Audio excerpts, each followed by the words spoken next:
and welcome to the Skills Provision podcast. We hope all of our listeners out there are well. On today's episode, we are going to be discussing job descriptions. What are their pros? What are their cons? What are their uses? Looking at it from different people's viewpoints. With regards to recruitment. On today's episode, there's myself, Francesca. There's also Chris. Hi there. And there's also Pete. Hi. So, first of all, what are some of the advantages of job descriptions? I'll kick us off. So, having a clear and accurate job description in your job postings helps determine job seekers' fit for the role and evaluate their skills and abilities. And that's coming from the HR evangelist. Now, would you agree with that statement? Who's the HR evangelist? Someone who calls themselves the HR evangelist.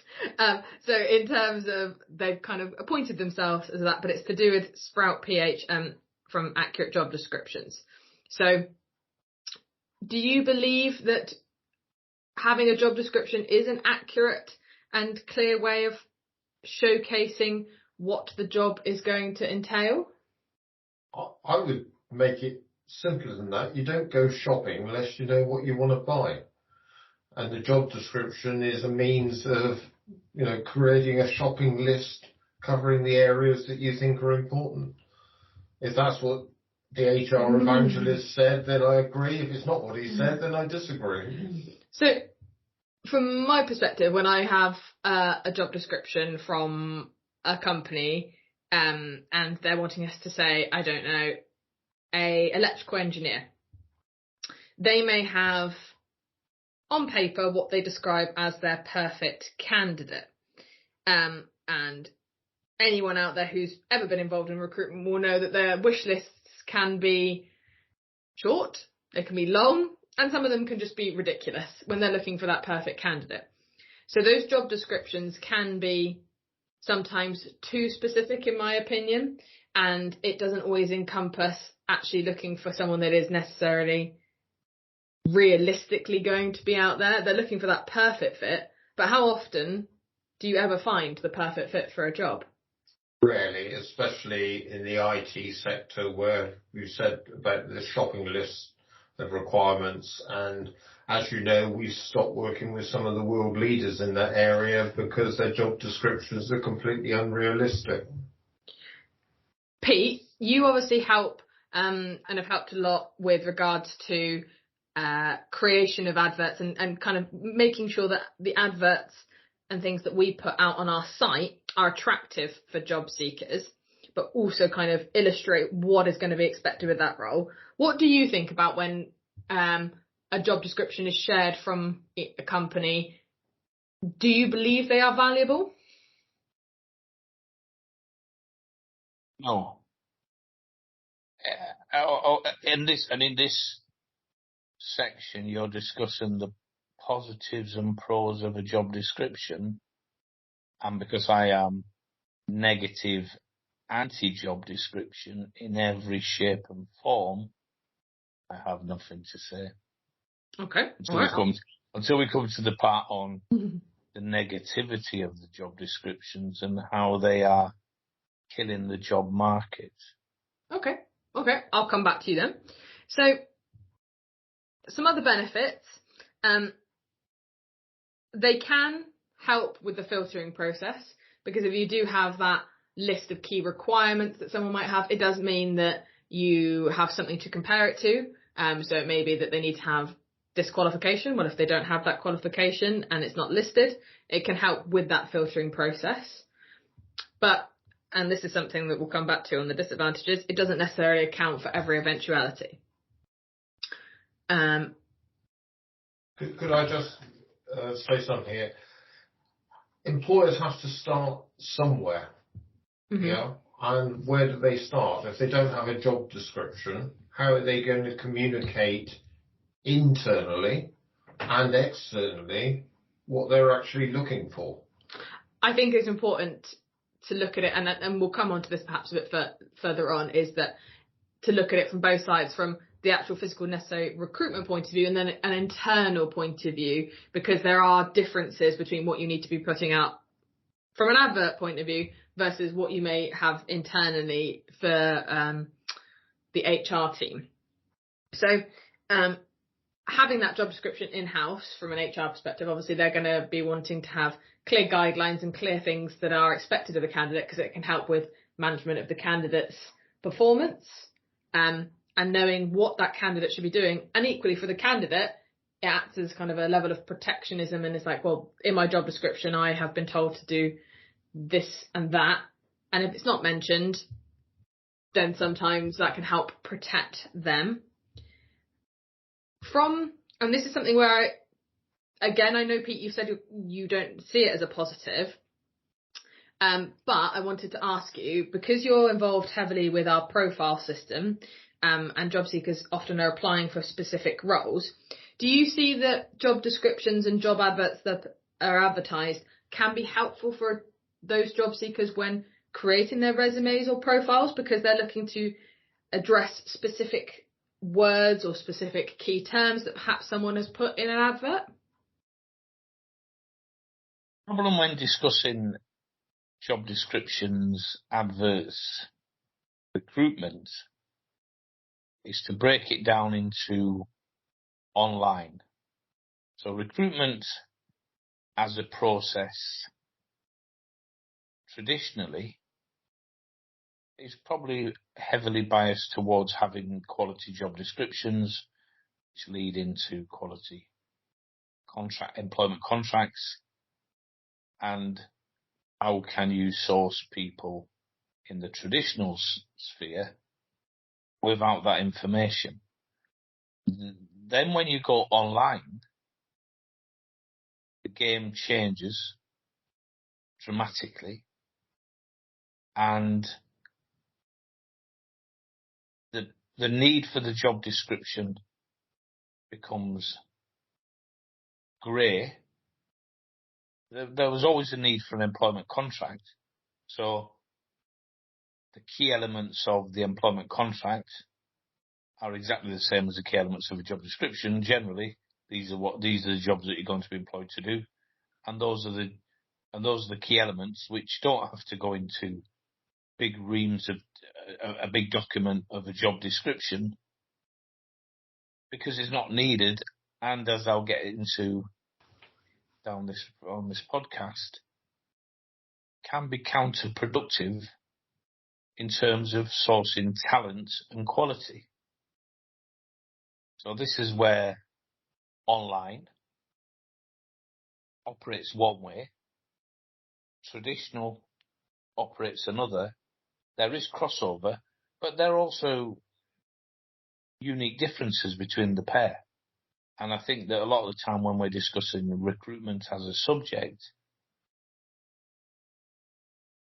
we don't grasp fully that nearly everyone nowadays, including us, are online recruiters.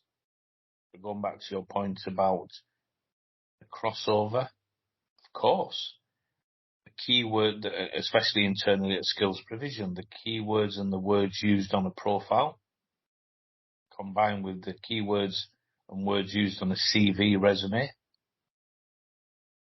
and the job adverts are crucial, because they allow us to, when you're dealing on an industrial mass scale, form bonds and synergy where these people may be suitable. Where are you going to get? It's the online part that causes confusion and at times frustration for the non-technically minded, I guess.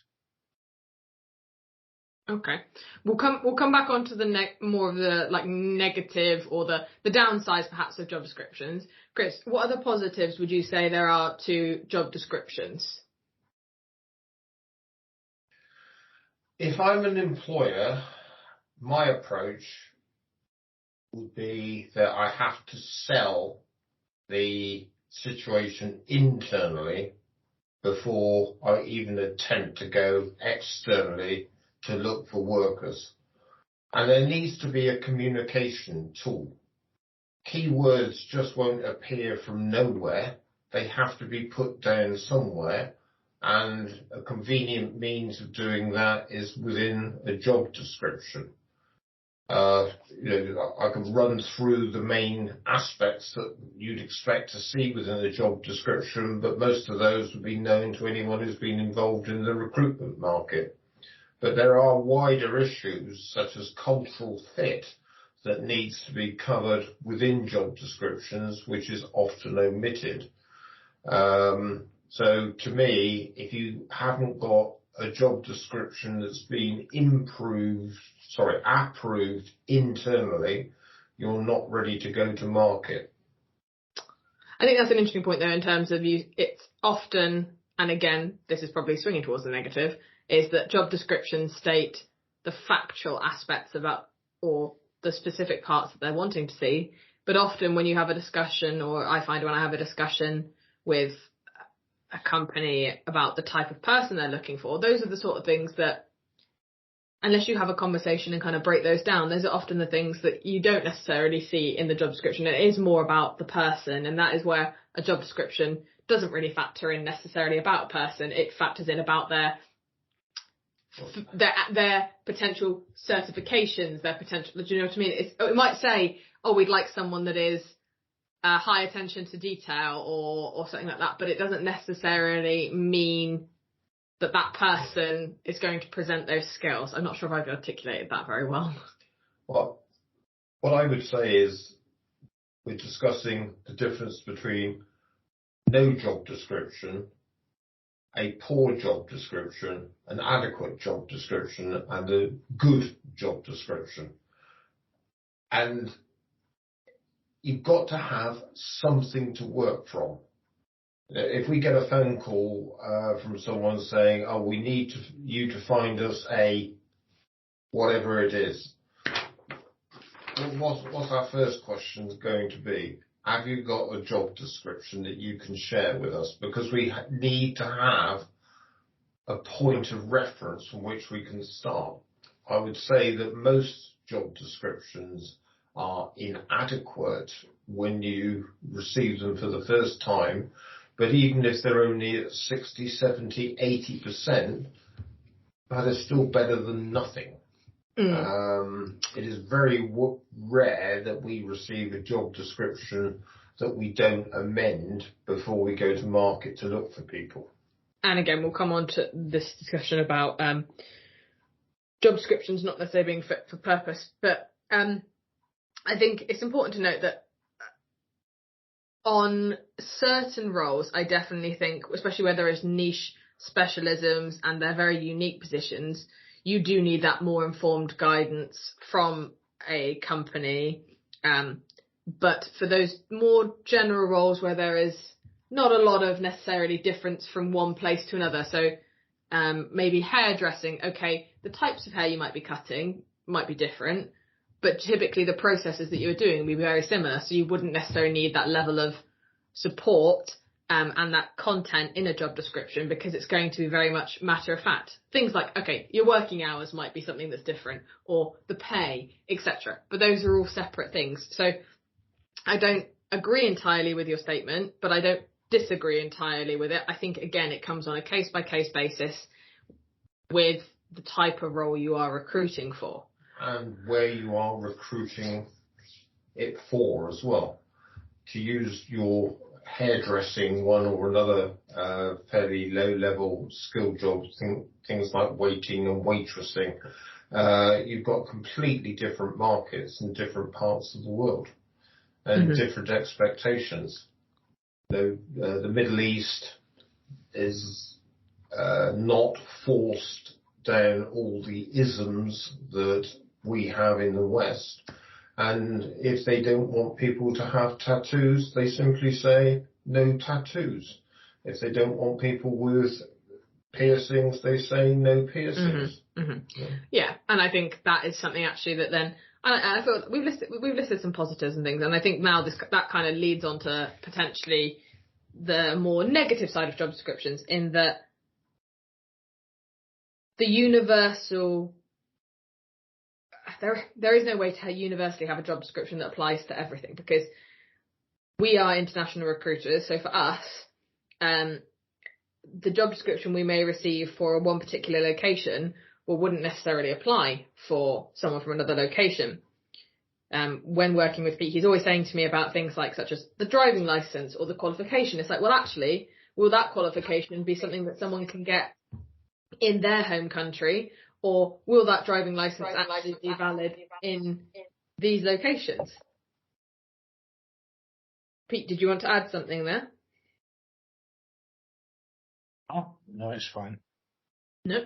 Now, something else, and I think Pete, if he was hearing me say this 5 years ago, would be very surprised. Looking at it specifically from online recruitment, nearly every job description that we will ever receive will be a regurgitation or copy and paste from another source that has already been used, and that source has been used 10 times to the 10 times and 10 times and 10 times. So for us, when looking at the online side, we need to be very mindful that the content we're putting out is going to be attracting. As you say, the whole point of a job description, job advert is to attract, that we need to be maximising that ability to do so. And we have to take the information provided by an employer and adapt it. I don't know if you want to add something on that, Pete, in terms of... Yes. And at last you're getting into the meat of the subject from the online point of view. For those companies, recruitment agencies that don't buy their traffic, then there is problems, many problems. What defines a quality job advert?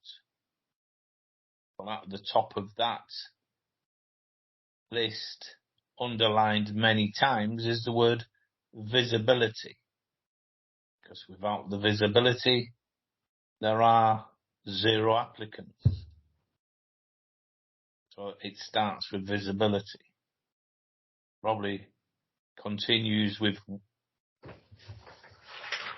elements related to visibility right to the end.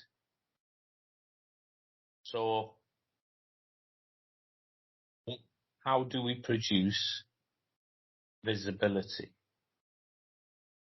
The answer is by being technically astute and clever, and not following the crowd and doing as everyone else does constantly, over and over. And then the trust element. Job descriptions produced by companies, generally speaking, will be a semi-regurgitation of something. Not written, too easy to just go online, get something that'll do, just put our company name there and change those words. Our working times are slightly different to that, and then we'll change that. Good to go. And then the recruitment agency can have that to produce their adverts. And the recruitment agency may use the regurgitated job description along with possibly another regurgitation of an advert that they found that's on theme, and join the two together to produce something that Google especially will have no interest in. Because Google want to display pages that are beneficial to the readers. And the uniqueness of something, pages regurgitated 10,000 times, Google will look and say, well, the first 2 or 3 we will list and give some visibility to, but the other thousands and thousands we're not interested in. Well, obviously. So there's this problem, it's all contextual. the game of content and how you play the game of content and how you maximize the game of content to your benefit, because we are, as I went back to the beginning, online recruiters, not recruiters. So we can take a job description, we could take anything, formality and how something is. I want 25 vehicle mechanics. I want this kind of. We could record it on the or record the conversation. Or this is the pay. These are the benefits. This is this. Thank you. Away you go. Recruiters generally they like the copy and paste game. You send me the job description. I'll copy and paste it into an advert. Remove a few words, and there we go. And the world over, we just don't get the traffic. It was covered yesterday in an email that from Wave, I believe, that 3,000 visitors, most recruitment agencies list their adverts online. The average monthly visitors for a recruitment agency is 3,000 per month. Why? Because they're dealing in regurgitated duplicate content. So it's not the concept of the job description. And Chris is absolutely correct in what he says. 100% correct. But it's how we play the game online. Mm-hmm. And I think that's the thing. It's differentiating it, isn't it? It's like for getting that initial shop window out there, if you will, we have to be very mindful that what we're putting out is as unique to get that interest. But when it comes to us doing our interviewing, our screening for our clients, we can be using these job descriptions that they have provided to us and other things, because those are internal, as Chris has kind of said, in terms of internal documents for making sure that someone is a fit for the role. But for getting the advertisement out there, that is where online job descriptions being repeated and repeated and repeated lose their strength and use and value because no one sees them. There are benefits, massive benefits. They're not seen by everyday people and recruiters or anything like that. And the fact is that the replication game that everyone's playing, the copying, I'll copy me, copy you, copy him, is fantastic for those that don't play the game. Mm-hmm. Mm-hmm. Yeah, and that. But what we're saying is that there is nothing wrong with job descriptions as a tool. No, as a concept. It's a means to an end, and only idiots slavishly copy and paste into the online environment. That's what we're saying. The majors are doing it daily, and I can prove that up. Yeah, and like you said, it's when if people have the monetary spend to bring in the traffic and be able to get the visibility of things, then they can afford to do those. But it's for those that don't have, and obviously that your major organisations, we all know who they are, they've got access to that. But people wonder at the other side why they're not getting any visibility. Well, that's one of the reasons. But if we just sidestep slightly, as we're talking, obviously online is a big part of it, but just to give weight to perhaps more of the negative things of a job description in general, one of my biggest things I find now is, and I've sort of already touched on it, depending on where we are looking for candidates, the job description does not apply and kind of encompass the realities of the market that you are entering into. So a role may say they need to have a bachelor's degree in whatever it might be. But if you're hiring for international, they may not necessarily do a bachelor's degree in that topic. They may do a different qualification or the equivalent qualification of a GCSE from one country to another. And those sort of things are a negative point from my perspective of maybe employers, and it also then comes on to us to educate the employers, and we do aim to do that, about the transferable or similar skills. What would you say on that point, Chris, in terms of when you're speaking to employers? I think employers very often miss the fact that they're moving from their own country into an international environment. And one of the most irritating things is the use of local market acronyms that might apply in India, but certainly wouldn't apply in Portugal. And acronyms do not travel well internationally. And the number of times I've had that conversation, I don't care to remember, and getting people to actually expand the job description so that it's written in a form of English that people can understand. And I was going to say, and that is another point that has always been reiterated to me, and is that you've got to write it in a way that the job seekers on the other side are going to understand. And it's something that Pete's always hammering to me. The people that you're writing these jobs for, they are the job seekers. It's all well and good an employer saying this, this and this, but they're not the ones applying for the job. So if the job seeker doesn't understand what's written in front of them, exactly, yeah. How are they going to know what they're applying for? And some of the lack of preparedness of people entering into international recruitment goes well beyond not having a job description that is adequate to even start the process. And you yourself come across this all the time, in that they haven't given any thought to the approval of the candidates and the offering of a contract within a couple of days of saying, yes, we would like this person to join us. So often it happens 6 weeks later, they're still trying to work out their contract offer. We don't suffer that anymore because we make it part of our terms and conditions that the offer letter is available before we start recruiting.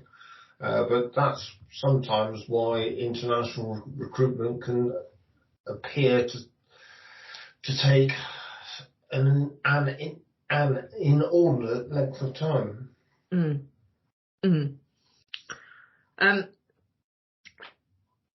Something else that I would like to interject there, Francesca, okay. If I may.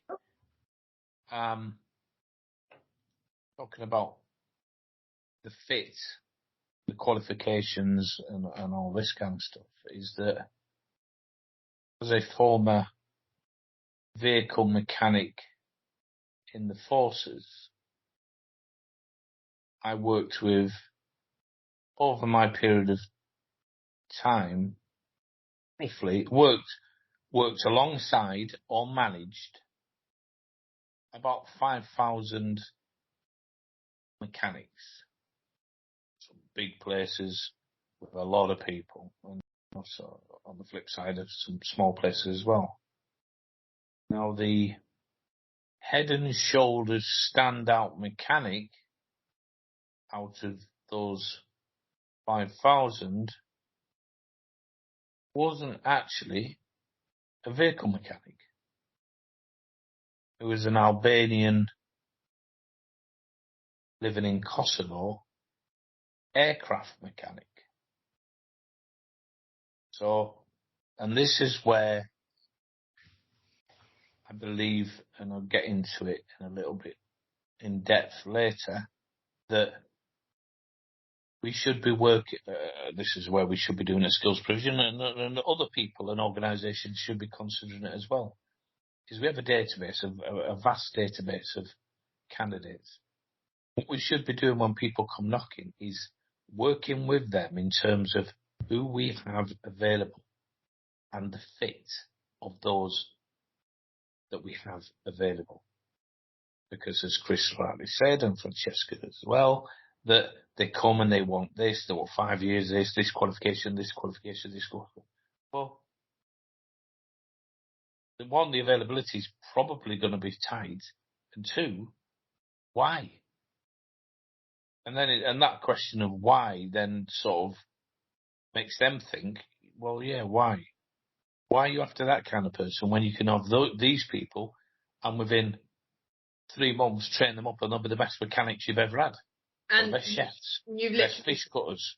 you've literally made the point that I was about to make, which was that you've got your essential criteria and your desirable criteria, and that's something more and more that we're pushing with our clients. That obviously, if you're a doctor, you're going to need X, Y, and Z. You can't be a mechanic pretending to be a doctor, sort of thing. But there are some, like you say, if someone has worked in the meat industry, they're going to have the knife skills to probably work in the fish industry, and those transferable skills.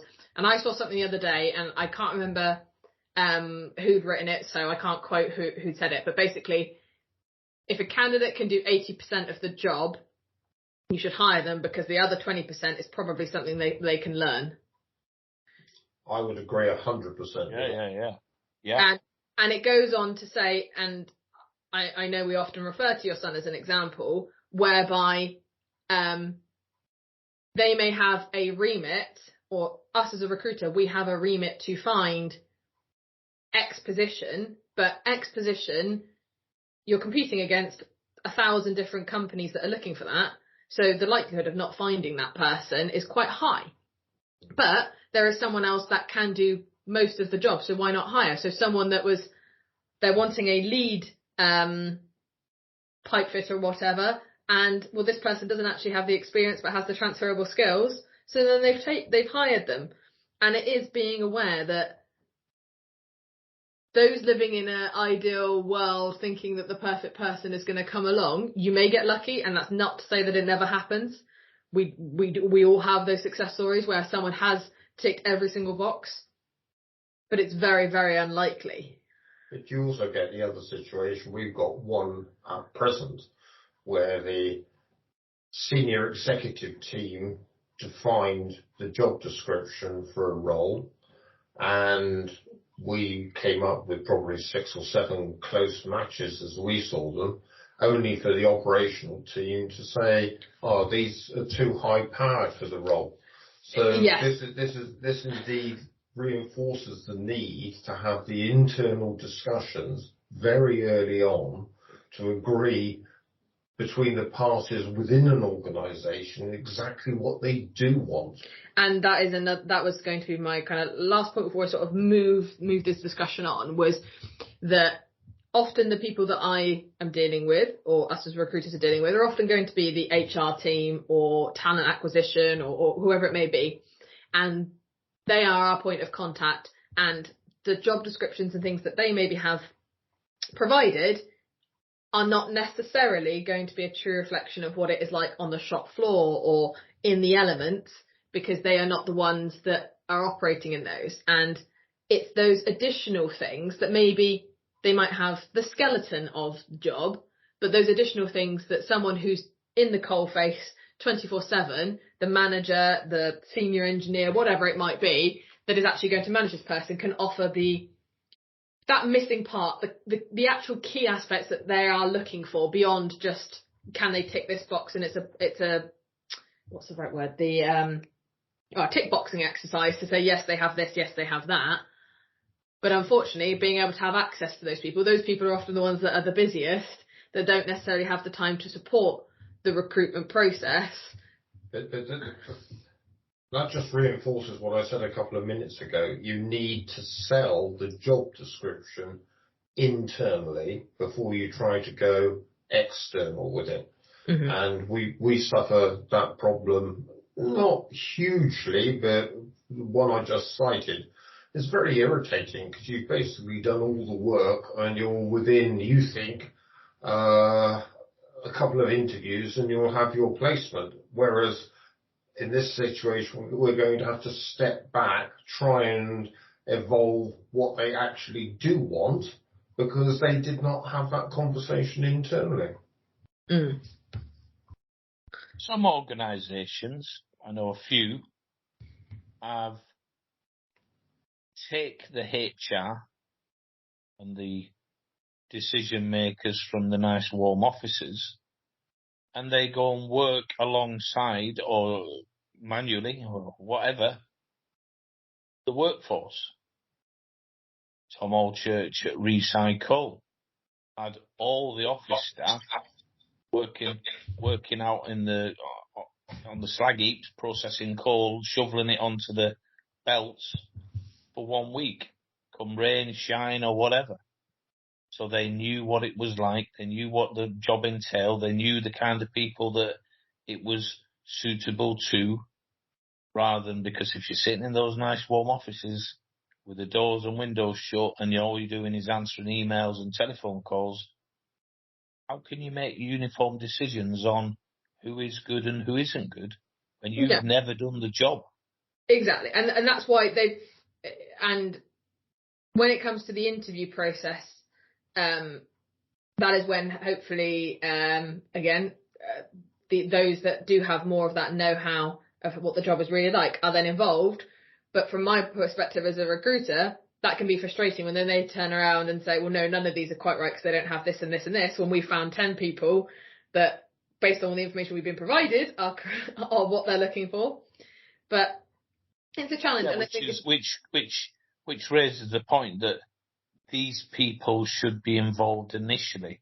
What you find is the political landscape in companies is such that the divide between the worker and those in the offices, people out on the shop floor, the people in the cold, it is such that the cooperation between both parties is poor, which then leads the recruitment agency dealing with HR, who are not getting supported by the line managers because of this divide, and then so working off archaic and at best job descriptions or whatever in terms of getting adverts out there. And then when you do rightly call for these people to be involved at the end of the process, of course they're going to sit around and say, I don't know what you've got these people for. None of these are suitable. That's the right answer. But the wrong part of this is they should be involved from the get-go, obviously. Mm-hmm. But they probably feel that they have their nose put out of joint because they keep asking for a certain type of person, because no one knows the job better than people on the shop floor. Exactly. And when I used to run large companies, operations were required to sign off on every job description so that they didn't have or limited the misinformation that we've just been talking about. So it's all manageable and soluble with decent processes within companies. So to me, job descriptions is a tool. How companies choose to use it is down to them. But if we get some scrappy bit of paper or inadequate information, then we just call them out and say, what about this, and this, and send them back to the drawing board. Yeah, and that's where it's also important is that for us, when we create our advertisements, we share it with the company so that they've got a chance to say if there's any changes or anything that they want to make, anything that's missing, they can add those, because we want to make sure that we're going off the correct information. There's a 100% chance of that. Imagine a life with no job description, nothing. Imagine a life with the need for no job advert, which is partly where I'm trying to go. Imagine a time where the employer comes to us with HR, with other people involved in the chain, and we have the available time, half a day, and we go through our database, and they're, I like him, I like her. Yeah, put that. Yeah, like shopping, the shopping basket. Put that in the shopping basket. I'll have him. Yeah, 2 of them. Yeah, him. Yeah, her. Right, we've got 75 possibles in there. All of different variations, different qualifications, different age groups, different ethnicity. Some could be disabled. Some could be anything. Then the fine grading comes through. Yeah, this one would be interesting. And what are you going He's to never done the work before. No one's seen a job description. These are the people that are doing the hiring, that are looking at our database and doing the shopping, selecting who they want. Let them choose. Those days are coming. All the if we can get rid of the adverts, the job descriptions and everything and just work off the live database and let people shop employers, that's where I want to take it. Hence, I don't see the need in the future for the job description. I understand the concept. I think it's one of those things. It's like making a drop in the ocean sort of thing. That I think the processes and things are so ingrained with people. I think it's something that can be run alongside something. But I suppose if you're on the other side and you are the employer, you want to be making sure from your perspective that you've got something that you are measuring these people against to make sure that you are selecting the right sort of people, because otherwise they've never had the opportunity to go shopping before. That's the problem. No, I suppose a database of available people that's on theme. Obviously, it's filtered down maybe 2, 3, 4, 5 times before they get to that stage where they're looking at related people and like, oh yeah, we like this, we like that. That's online recruitment at its best. And moving away from archaic CVs, job descriptions, and we haven't even covered yet why job descriptions are so poor. Okay, so just for moving things along then, so just to differentiate, because something we mentioned about was the job descriptions and employment contracts. A job description outlines kind of the duties, responsibilities, skills, requirements of the role, and what a job seeker can be expecting to do within that role. Whereas the employment contract is covering sort of the terms, the conditions, payments, payment cycles, hours, rosters, the location, any legal entitlements, etc. So job descriptions within the international market then. We have touched on some of the things, but what are the kind of feelings towards the job descriptions in the international market? One thing I've already touched on is the terms being used, and you've also touched on it, Chris, about acronyms or colloquialisms or things that maybe don't have that transferable level to them. Do you think when it comes to the international side, or when you're looking, do you think there should be more than one for local candidates versus international candidates? What, a different contract of employment? No, job description, sorry.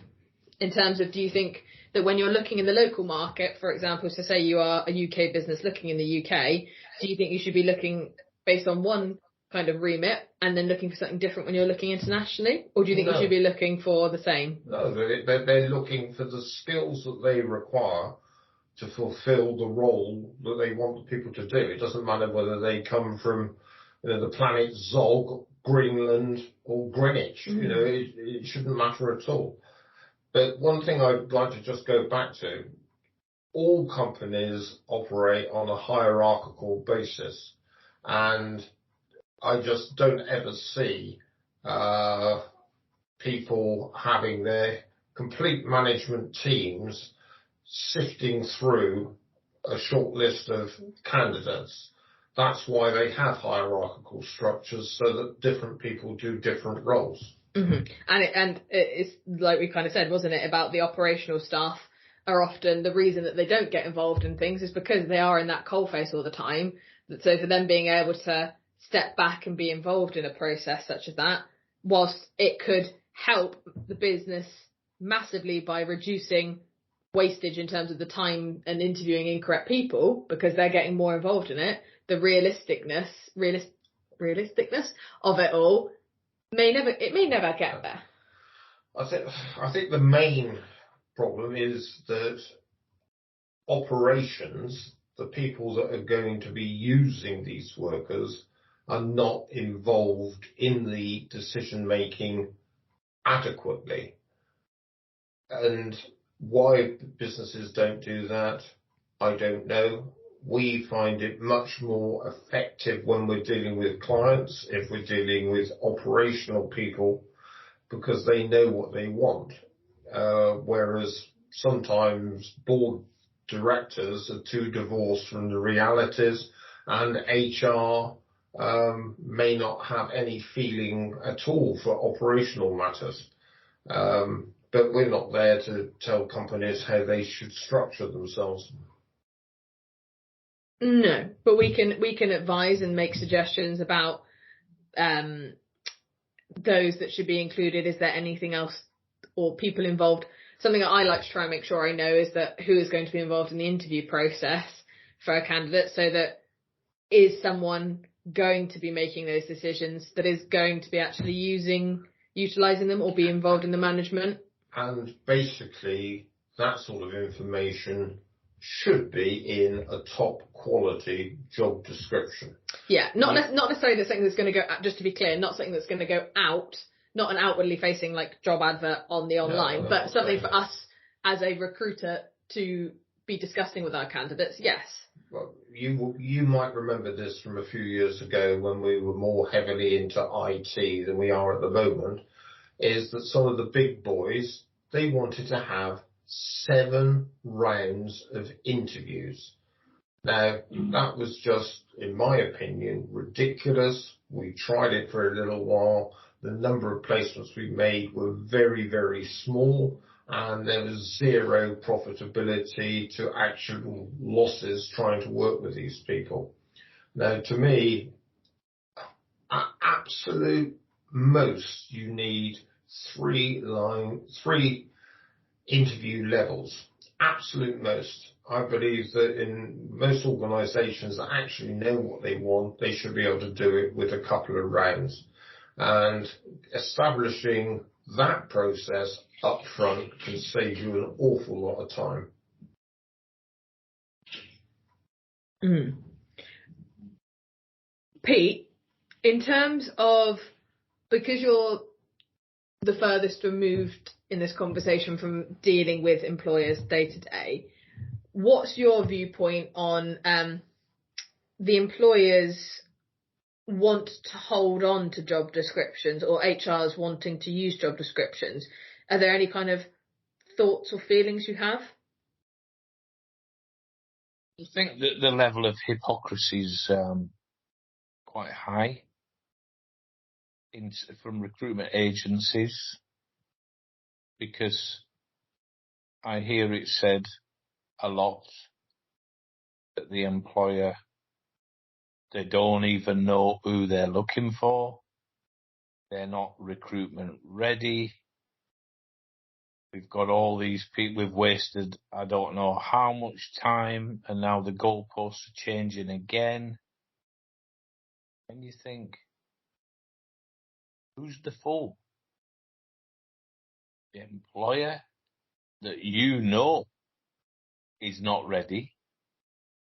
They're not prepared. They don't know who they want. They haven't considered the alternatives, because it's a little bit like the problems that I deal with you, Francesca, where you look at it from the recruiter's point of view, but you're doing something that's related to the job seeker, so to getting you to change mindset. And you say yourself, it's not an easy switch over going from poacher to gamekeeper or gamekeeper to poacher. So we know that most employees are not ready. We know that they're disorganised. We know that a lot of the pressures internally in corporate within is such that it's an imperfect world out there. And we sometimes call on perfection for the little bit that we want, which is laughable. Like I say, and then we make it thing by using words in such a way that counteract what we're trying to achieve. So it's like, if everything is as we say it is, they don't know what they want, they're looking for the wrong people, they're not flexible enough, all these things, then their job descriptions are not going to be worth the paper they're written on, because they're just not going to be good enough. No, and I think the job description really initially shouldn't be called a job description and should be a blank piece of paper that when we discuss with all elements of a company, not just the HR manager that's never left the office in 25 years,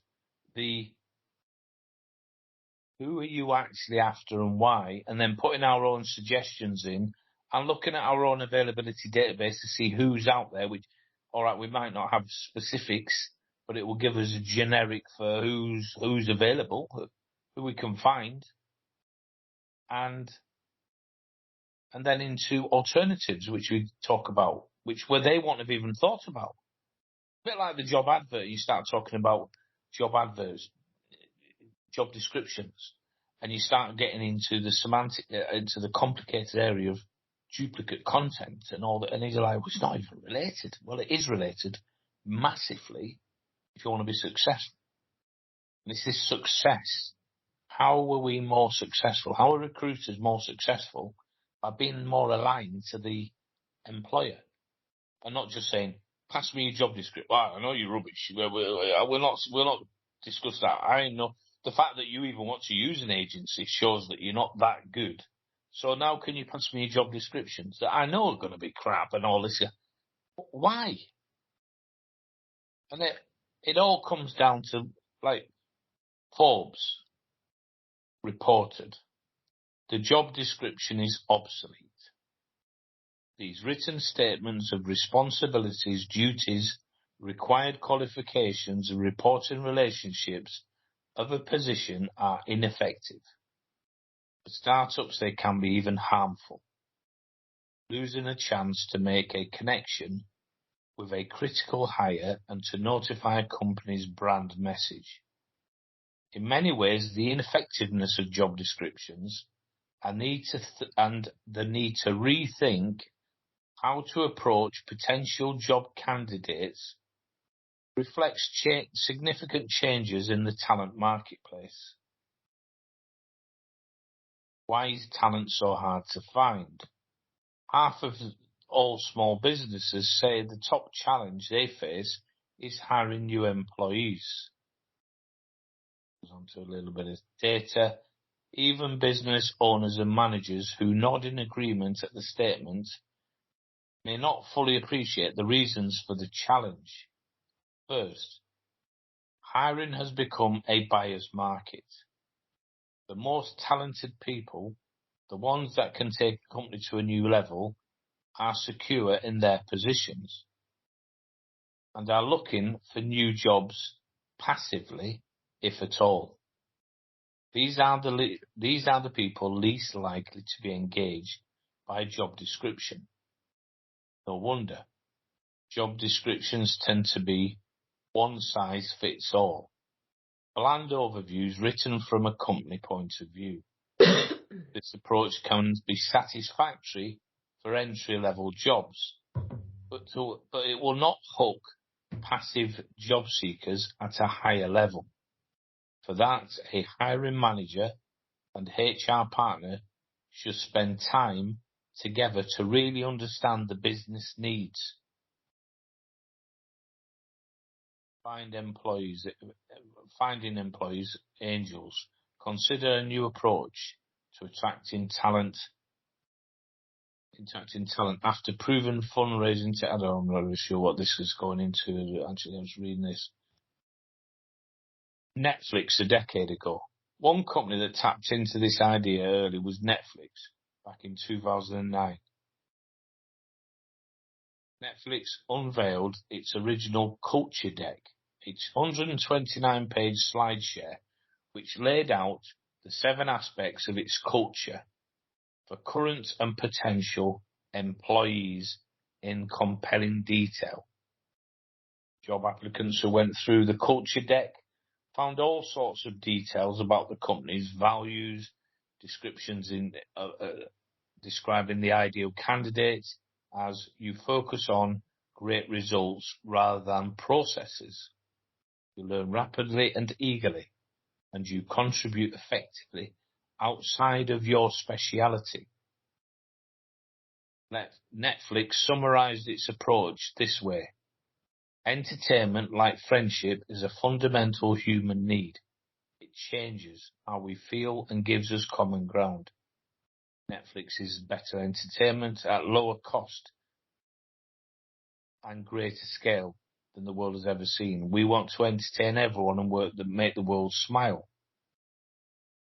Talent officer of Netflix quoted, "He was surprised that the unadorned set of 127 slides, no music, no animation, no go viral. However, in retrospect, it seemed common sense that millions of job seekers will be captivated by the culture deck." So basically, and it goes on and on and on. It's almost like a new way, the online way of, these are the values of the company. These are the people these are the type of people we're looking for. And then obviously you're opening up then to the imperfect can become the perfect by fitting. Yeah, and that's where I think it's like really, in some ways, currently I'd say if you looked at a job description, you've got more on the essential skills versus the desirable skills. When in some ways it should be more on less essential skills, more desirable skills. But if you can, obviously, like I say, every job is different, and there'll be some where you physically cannot do certain jobs if you don't have those qualifications, those whatever. But on those where there is, take sales, I suppose, where there's a lot of transferable skills, what are the actual real core skills that someone needs to have? Well, it might be communication might be considered more of a core skill than necessarily, oh, you've got to have had 5 years of experience versus 2 years of experience. Well, someone who's done 5 years may have actually performed nowhere near as good as the person in 2 years when you compare the results that they've had. So I understand what you're saying and what that article is saying about job descriptions. It's actually something that we will be working on in the future, where we move into employer directories and then developing and opening this out and allowing them to sell themselves effectively to the marketplace so that they start attracting the people they want through us.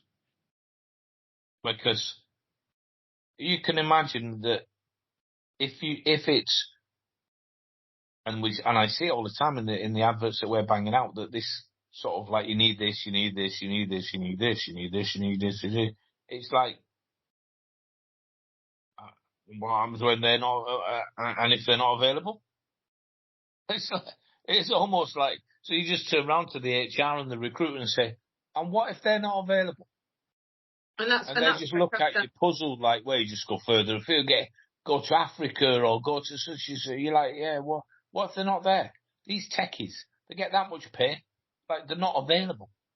Oh. And that's where it comes down to the whole 80-20, 70-30, isn't it? In terms of how much of a role someone can do.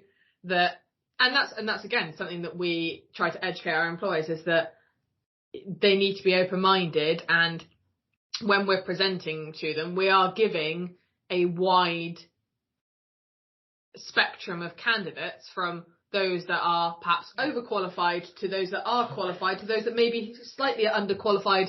Say they've asked for 5 years, but this person's got 3 years, but we think that they're a really strong candidate.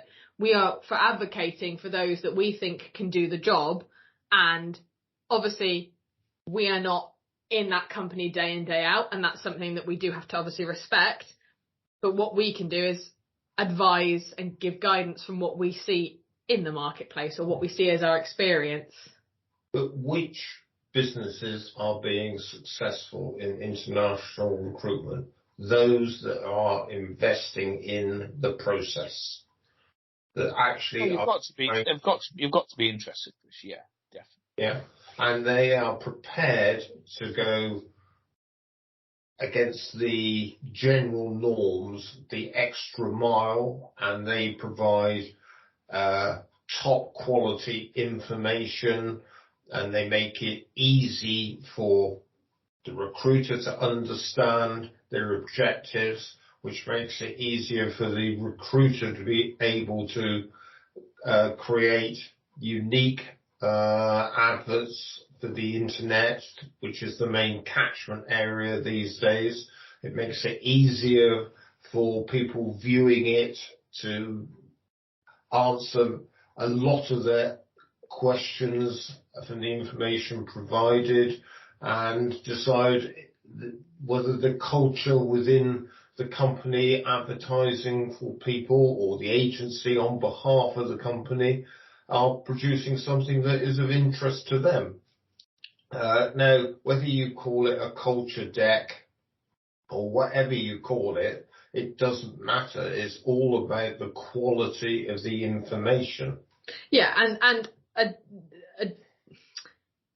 I saw something and I can't remember the exact numbers, but it's like the reasons for why people look for new employment, and it's not, obviously money is one thing, but it is about the environment, and those sort of supporting documents, the more about the companies can often be what is going to sell something. Like, we've had some really nice examples from the employers that have bought into that process about what their company values are, what they're going to do to support them, things in the local area, these are the things you can do, rough cost of like all of those sort of things that if you're a job seeker, especially that's considering an international move, any of that supporting stuff is what's going to be the determining factor between gold dust. Yeah, and we are very much at this point in time in my opinion, in a candidate-led market where the candidates have got more choice about where they want to go,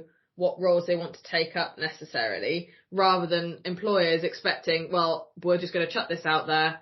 Yeah, we'll find someone because we've always found someone previously, when actually the marketplace has evolved from when they were last looking for that role, potentially. The world has changed. It's not just our own domestic market.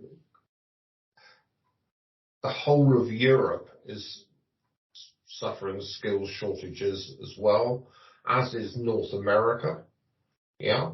And Australia, New Zealand. Remember, we're actually making placements into India. Who would ever have thought that 10 years ago? So what is next then for job descriptions in terms of things? What changes do we see happening? I would say they need to be much, I don't care what you call it. If the word job description is offensive, and it's called memorandum of needs or whatever you want to call it, I don't care what it's called, but it should be a very full and detailed document signed off by whoever needs to sign it off internally within the company before they begin to look externally. And if they have struggled in national markets and feel they need to look across borders, they need to spend some time either researching themselves or entering into conversations with people like us or visa specialists, so they've got a broad understanding of what more they need to do, and that they are realistic as to the costs that they're going to incur and the timeframes that are going to be involved. We know that if we were to get a call today from a new client and it involved visa requirements, you're probably talking 2 to 3 months at best, probably slightly longer. Now, why is this happening? It's because of global skills shortages. I saw a question this morning about what's happening in Germany. Now, Germany used to be a very, very tight market. If you didn't speak German, you couldn't get into Germany. It's changing. They are relaxing the rules in terms of their own visa requirements. And this is happening all around the world because employers can't find the talent that they want. So the world is changing because the circumstances in the world have changed. And having the information to hand, like you say, whatever you call it, a job description is still viewed currently as obviously one of the primary things, but it should be part of an overall kind of remit about the position. And one of the things that we see more and more, or ask for more and more, especially with the international and considering those transferable skills, is the use of video. In that, being able to showcase potential job seekers about what the role is actually going to look like. Because there is that balance of something, and the way that we operate in the UK, in the EU, in your first world countries, we have access to a lot more premium resources than candidates that are in third world countries. But that does not mean that the work that they are doing in those third world countries doesn't transfer to the first world countries, but it's connecting those things, and video has become a very useful tool. And I'd like to add 2 points as far as that's concerned. One is that companies are not making enough use of video themselves when they're going to market. If they've got a good story to tell, why don't they tell the story on a video? Because it's a lot easier for people to absorb the information from a video than it is from 10 pages of closely written narrative. And then also, to go back to something that Pete mentioned about business directories, which I would imagine would involve some form of brand building within those directories so that companies can actually express what they're looking for. Well, it's like you said. That's going to be an integral part of it, so something. It's like something. Sorry to interject. Something that you said to me, Pete, and this is just about generally about how people consume content, and that you said, for example, your children wouldn't have a TV license or anything because they don't watch anything on TV. They're more likely to have a premium subscription to YouTube or something like that. And video is becoming such a good way, or the short film video content is a way of people consuming that information. That's right. The problem with job descriptions, and they need to be just set fire to across the world, is, and started afresh, an area I'm going to be working in extensively, is it needs to become a marketing task. Because the problem with job descriptions and everything related is it's always when the need is there. Oh, we've got a contract. Oh my God, we need 10,000 workers. What are we going to do? Get every agency in the world, pay them whatever, just get the workers. Can't find the workers. Oh my God, now what are we going to do? I'm going to get the sick. You start it off as a marketing task, and you develop it, and you grow it, and you keep growing it, and you keep working at it. Selling the company, the ethos, the mission statements, the kind of people we're looking for, the direction that we're going in with the young people, as you say, Francesca. And all of this needs to be, so you don't need a job description. Recruiters don't need job descriptions because they know they're going to be rubbish anyway, but they need to know the kind of people they're working for in depth. These are all right. So these are the kind of people that they're after. So we can now start building it up. I've got more information here than I've ever had from a job description. I can write adverts galore. I can utilise the company's ethos, messages, everything. It's all there for me. Loads of it. Tons of it. More than I've ever had before. And by doing this, we start moving away from and you can utilise video in the delivery of these messages. Because the final move of the chessboard is one that checkmates all those that believe job descriptions have a place in the modern world. Because it doesn't. And that is internally and skills provision. I would say that on this podcast we have some fantastic recruiters, some fantastic brains, knowledge, diversity, innovative thinkers, cross-board, that I would probably match up against any other team. what do we really have? And what would skills provision be looking for if they were looking for us today? Ex-corporate banker who ran a salmon factory? A female that finished university with a degree in PE teaching? Or an ex-REME vehicle mechanic? I don't think so. Absolutely not. We wouldn't get a sniff. We wouldn't get looked at. We wouldn't even be considered. But here we are. And that's the thing. People, isn't it? Is you don't know what people are going to evolve into. You get the right people with the right substance inside them. And like with Chris, depth of knowledge, a lifetime of it, is you can make, it's almost like by looking for the perfect, you're almost strangling yourself and your business, because that's what everyone else is doing. And it's almost like, so how do I position my business? We've got massive contracts coming in. We've got all that we need. We're now desperate. We need. Well, just keep doing the same as you've always done. Just keep doing the same as everyone else is doing. Well, yeah. And that's all everybody's doing. And this is why. And in the modern world, you start thinking, hang on a minute. So if everyone on the oil rigs, if we say like who's in the North Sea at this moment in time, and my boy is, he's 23.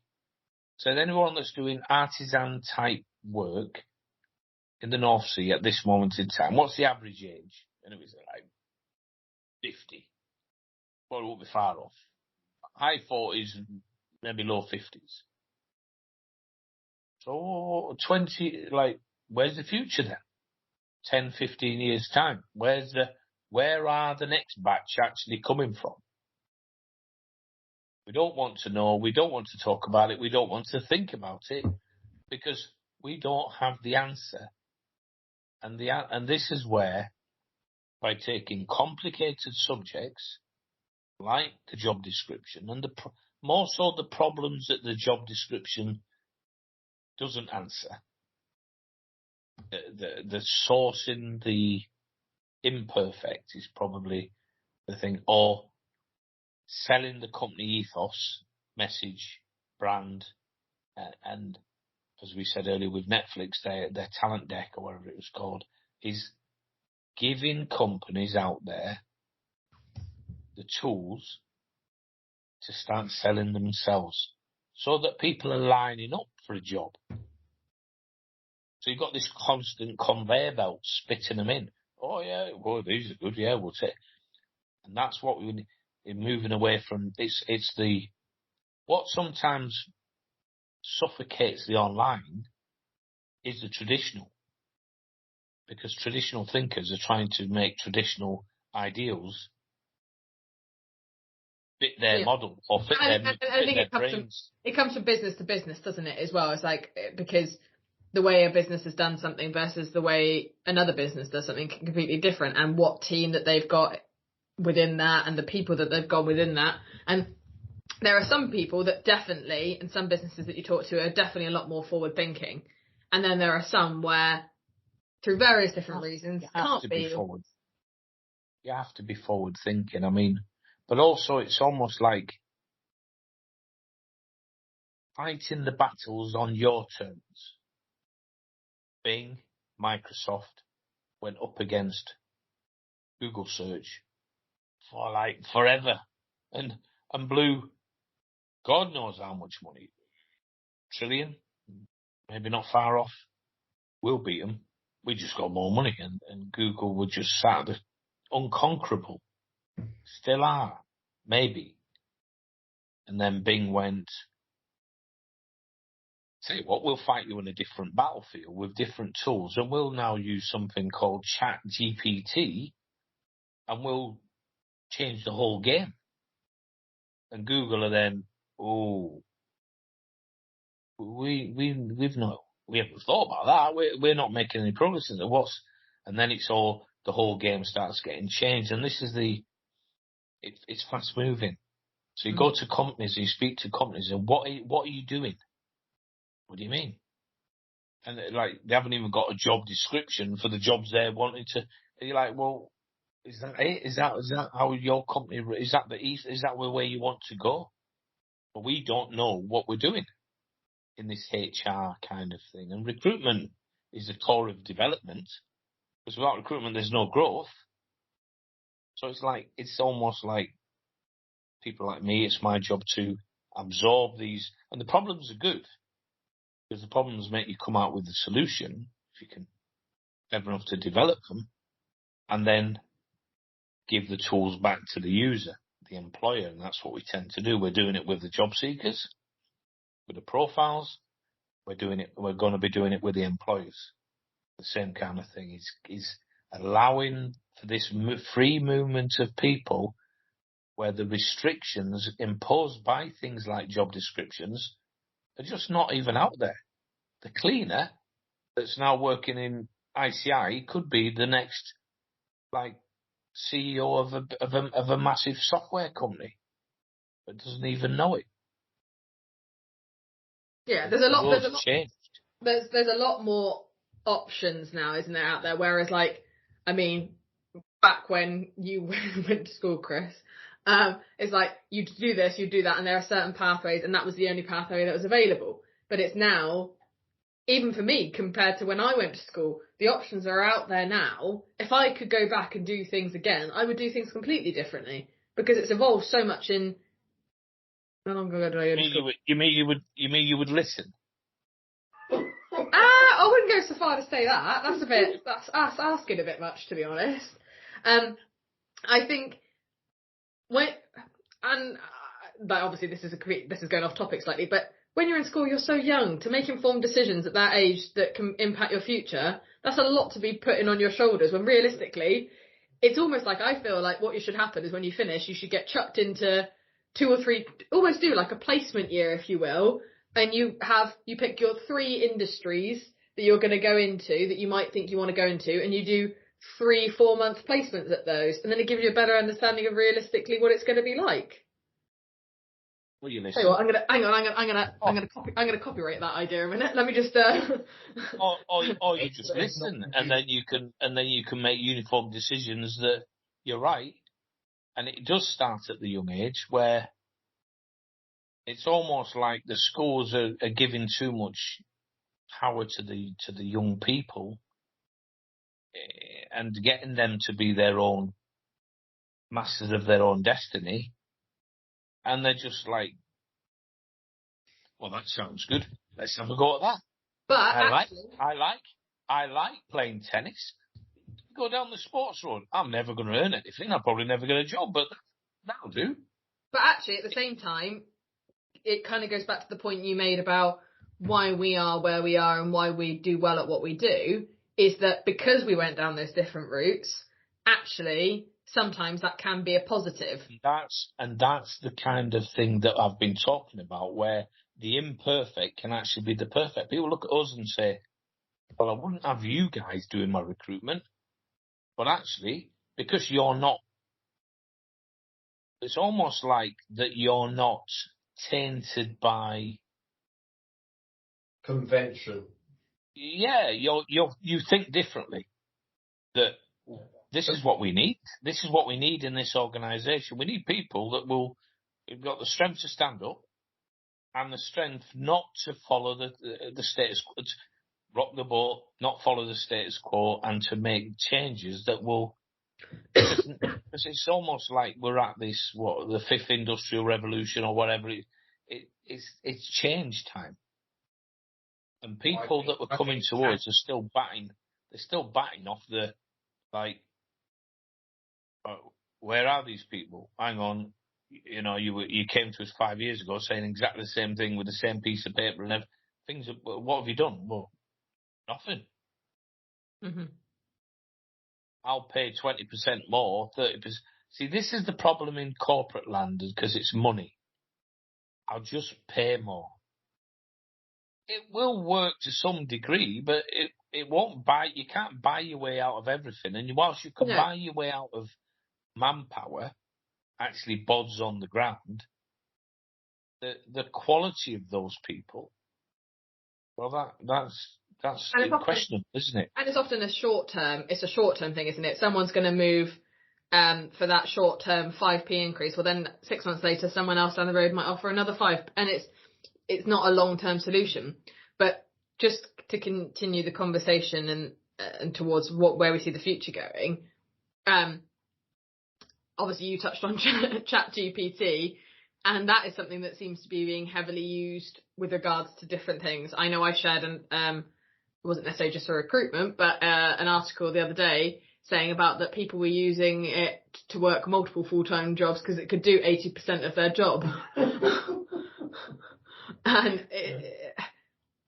And today there's an announcement that there's auto-GPT.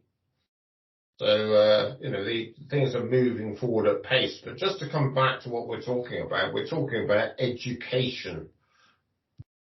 Again, there seems to be a very common theme. I would agree, Chris. All of it, this whole podcast, that word, whether you're for or against or in the middle, education runs through all of it, doesn't it? Education and progression is part of it, isn't it? And we try to educate.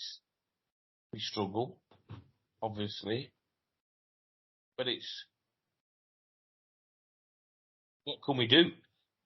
Yeah, we can only do so much, can't we? You know what I mean? We're here to support, but and sometimes you will change. And I've had a couple where they've said, look, like, we'll take your advice, or like, please, can you give us some guidance? And there are those that are open-minded, but you do get those that are not so open-minded, and you have to respect. You are there to service the employer, but if they're expecting you to find something that is unrealistic, we will tell someone that. We're happy to give things a go. And we will turn down jobs, and that surprises employers when they get a no from us, because the package may not be right. And we quite accept that others may have a different point of view to ours.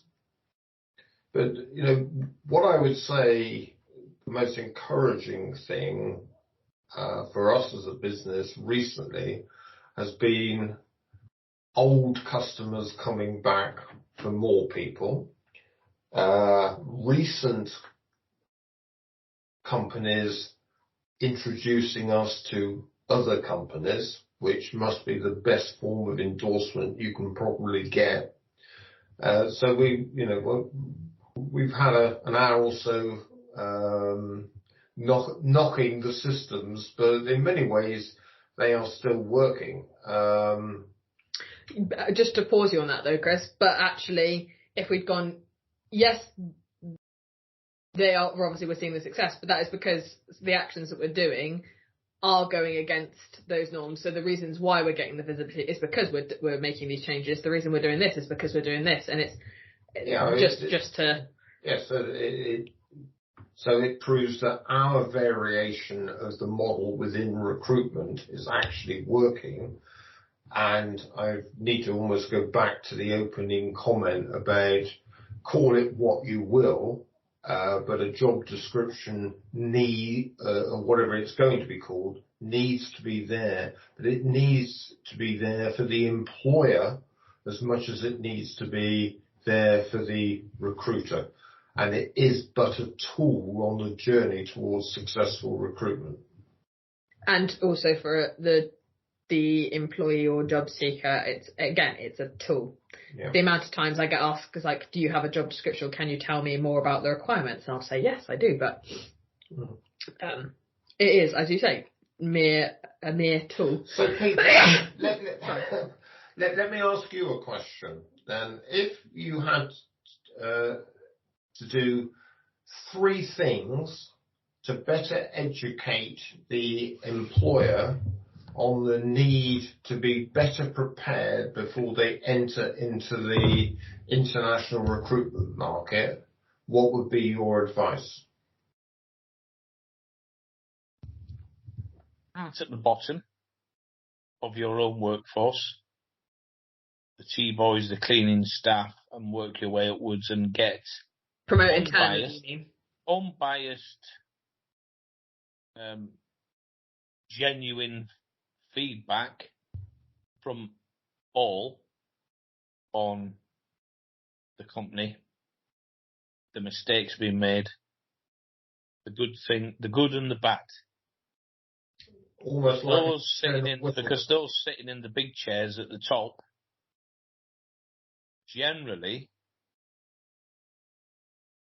I worked in a place. I could be working in a place where I just haven't stopped mourning for about 3 months as to how bad it was, with a little bit of justification, probably not a lot, but a little bit. But then when a senior officer or something said, "Oh, how's it going?" I always said, "Oh, fantastic, brilliant, couldn't be better." And it was almost like a reaction, like I just did it automatically. Oh, yeah, because there was a bit of fear thrown in there as well, as to you say the right thing or else. You know what I mean? So, is the next generation. So what next?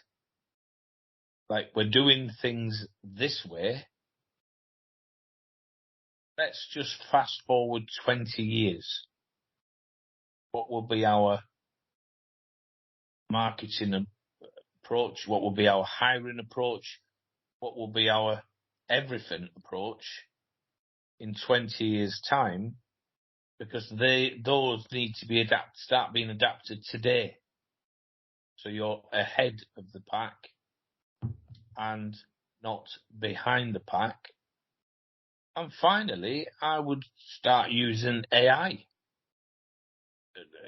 Loosely initially, ChatGPT, and start probably understanding, but developing senior management.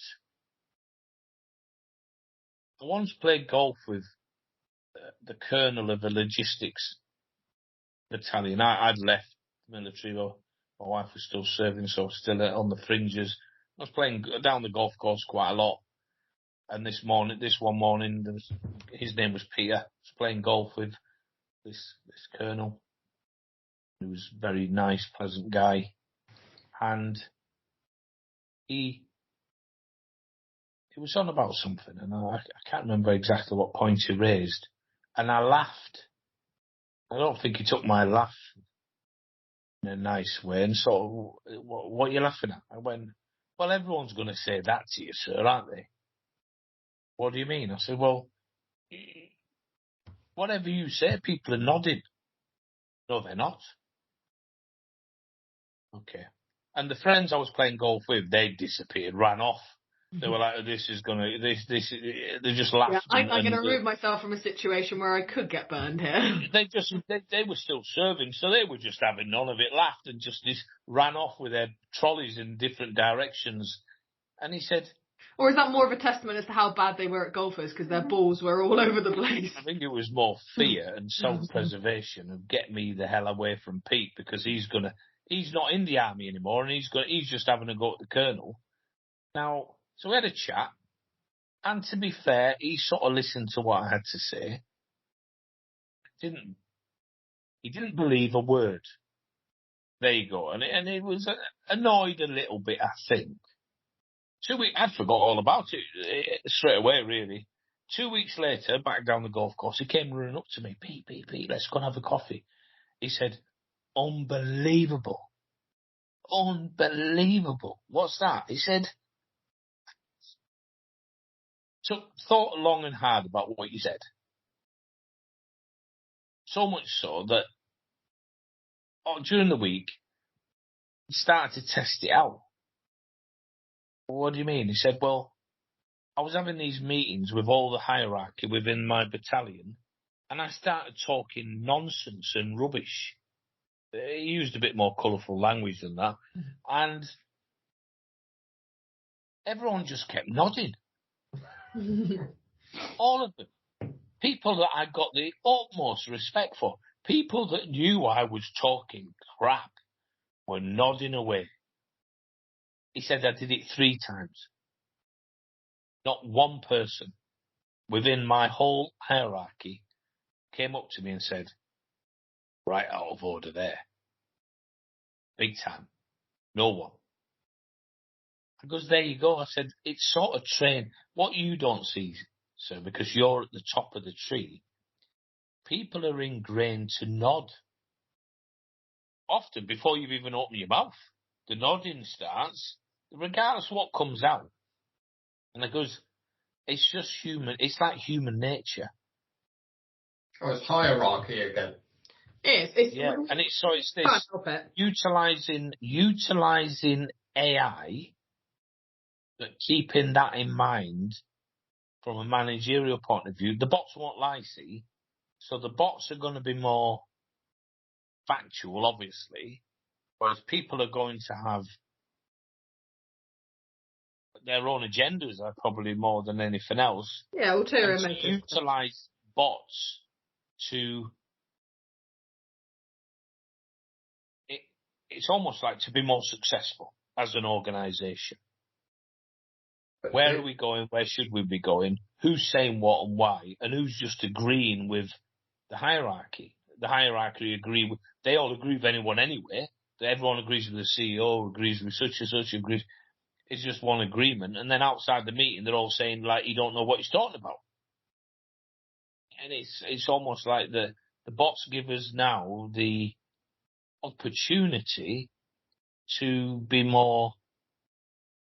It's impartial. Rather than personal. It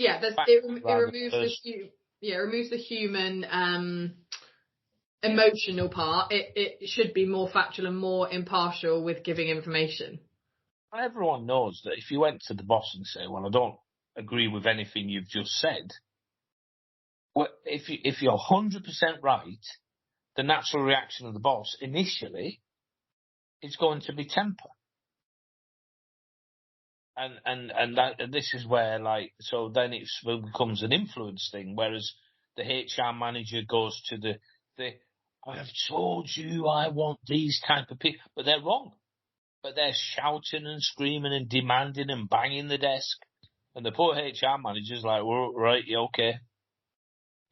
You're wrong, but you've intimidated me enough to be right. And I think this is the problem with the hierarchy, I don't know how to say that word, structure within corporate land, where the fear of expression and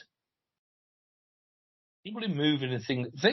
What are the difference have? They have more openness, more friendly, more they wear jeans and t-shirts, the likes of Facebook, Google, and all these new type organisations that are run by younger people with different ideals, Apple and all this kind of stuff, where they want the inclusive culture from the top to the bottom, so people are like, how you do? How's the wife? Oh, everything all right? Good, yeah. And it's like, so you all feel part of the family, as opposed to this buying in. And bots, I think bots will allow us to get there because initially they'll take the emotion out of things. Yeah, kind of help bridge a gap in a way. No point. The bosses can't argue with the bots because who they arguing with, you know what I mean? It's like, so my things on how do companies change internally, Chris, to reiterate, would be to take feedback from everyone, but more importantly, those right at the bottom. They moan the most, but they understand more. 2, to sell the company better, to get their messages out there, and then the use of bots, which will change, which is changing the world and will continue to change the world. Well, I'll make an admission. I prepared for this podcast using the bot. Yeah, you can use ChatGPT to find out a lot of stuff, and it helps, and it does, and it's a good tool to support, but it's not necessarily something that, again, basically summarising this entire conversation, job descriptions or anything, everything is a tool within your arsenal, within your kit to use, but it should not be viewed as just that's the one essential tool and you can't do anything without it. That's not the case. My thing of disliking job descriptions is fundamentally incorrect, or can be viewed as being incorrect, and I understand that, if a job description, if an adequate job description is used and quality people are employed. So it's a process, isn't it? It's like how successful is the process? Well, what's the final result? I was If going I to have say, some absolutely quality people, you use the job description, then no one can say, well, it was wrong. How was it wrong? It's only wrong when you either can't hire, struggle to hire, get the wrong people. yeah, then you need to look at the process as a general rule. I'm more always leaning towards the growth of how can we improve something, and moving up, like the CV, the job description, employment contracts, how people themselves are managed, and how the managers manage themselves, and all this kind of stuff, and breaking it all down and trying to make better using online tools, modelling, and that kind of thing, which it's a long journey, but it's interesting. Chris, do you want to add a closing statement from your side? To me, the thing that has happened during my business life, which spans longer than I care to state, is the pace of change is accelerating. And if you don't adapt to change, it's this Darwinian situation, survival of the fittest. And in order to survive and remain one of the fittest, you have to use all the tools available to you, of which I would say ChatGPT is the most dramatic change since the introduction of the internet.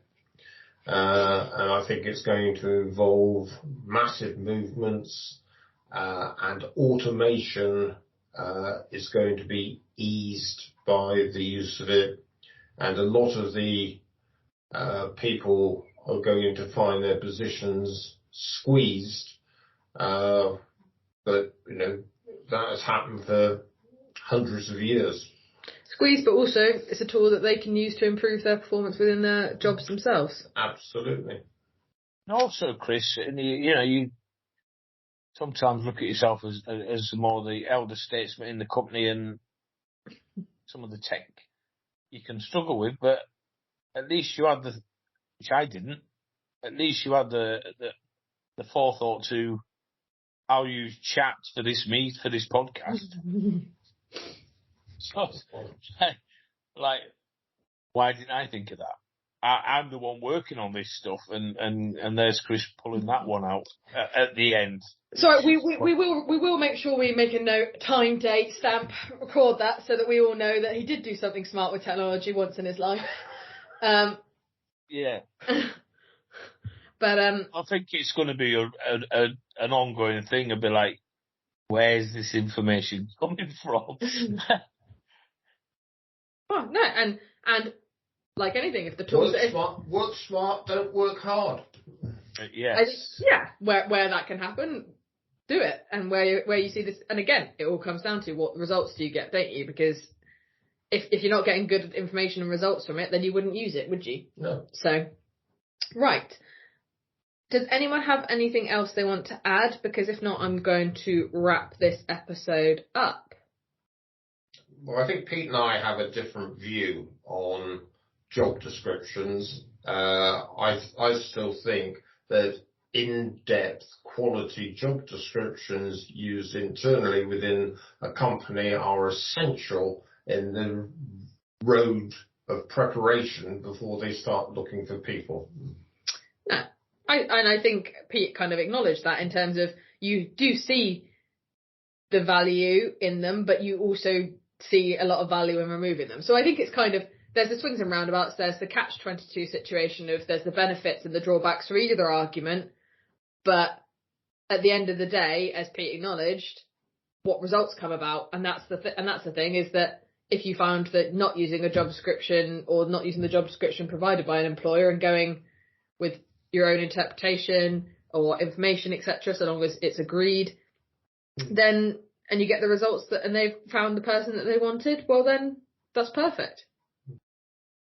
So But I suppose my finishing statement will be that you find out more about systems and structure, right and wrong, from failure.